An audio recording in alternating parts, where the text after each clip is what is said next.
I'm now joined by Mark Sloat. He's the Executive Director of the Victoria County Animal Services. Welcome, Mark. Good morning.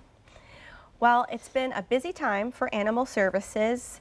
Typically, the busiest time, it seems, would be the springtime when a lot of dogs are eager to meet each other out in the wilderness.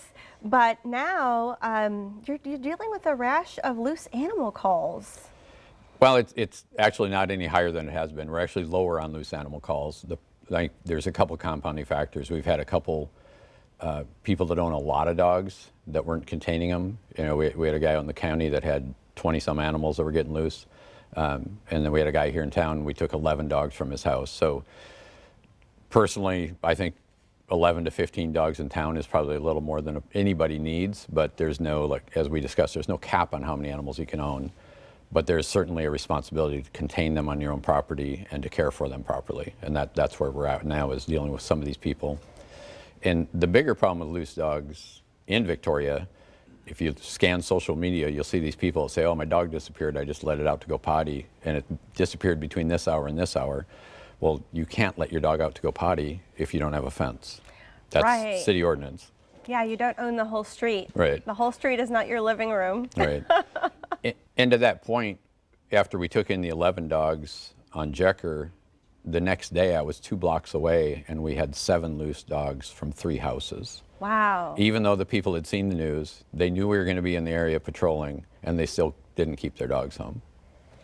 You know, it's really a hard thing to get across. And I'm wondering, is it a income thing? Is it a cultural thing? Is it, you know, where it's probably both of those. It's somewhat cultural, but it's also, we've had loose dogs in Victoria for a very long time. You know, before I came, they caught a lot of dogs and they euthanized a lot of dogs, but there wasn't any conversations with the people who owned the dogs. So they just kept, you know, doing the same thing over. And when you can get dogs for free from your neighbor or whomever, you know, they're easily replaced. I think it comes down to understanding, you know, city ordinances. A lot of people they've never looked at a city ordinance in their life until something happens, until we show up at their door. Then all of a sudden they learn there's ordinances about animals. But it's also kind of just a lack of concern for your pet. Yeah, it's a form of pet abuse. Yeah, and so when you have, you know, a small dog, especially in this neighborhood of Jecker, you know, we knew we had dogs over there that were supposedly killing other dogs and cats, and yet people still let their small dogs out unattended. I don't understand that mentality. I would never let my dog out the front door and hope for the best. We need to be taking the time, because it does take time. We need to be taking the time to leash our animals, take them on a walk. Right. That's an important moment between a pet owner and a pet as well. And just take care of business. And you know, across the nation, in the South especially, animal shelters are full everywhere. And so most of the animals that are being euthanized or having to be transported to northern states are only there because they were loose. So 75% of sheltered animals, dogs in particular, are just there because somebody let them out the front door and didn't watch them.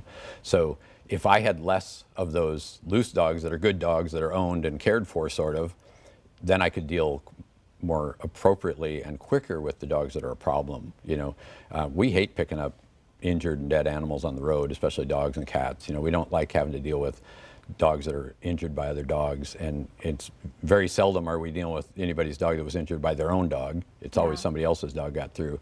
So, you know, just being responsible pet owners, there's an old saying, you know, in the country, good fences make good neighbors. And so we want to keep that in mind, that you might not think it's a big deal for your dog to run down the street, but if you have somebody that's elderly, that's worried about falling or tripping, we want them to feel safe in their neighborhood. You should be able to ride a bike or walk down any street in Victoria and not worry about getting chased by dogs. Definitely. My dog's been a victim before of a loose dog, so I know it's something that we're still very vigilant about to this day. So thank you so much for all the work you do and for the reminders. Yeah, just, you know, I can't stress enough, people need to keep their dogs on their property, keep them safe and keep them home, make sure they're vaccinated, and spay neuter also helps, because you don't have those, as you mentioned, in the spring we don't have those male dogs and females running around, you know, trying to make more puppies. So we have good resources here in Victoria for spay neuter that are very affordable. I need to take advantage of that with my outdoor cat. Well, thank you so much again. I appreciate it. Thank you. And coming up, don't go anywhere. We hear from the food bank of the Golden Crescent. We'll be right back.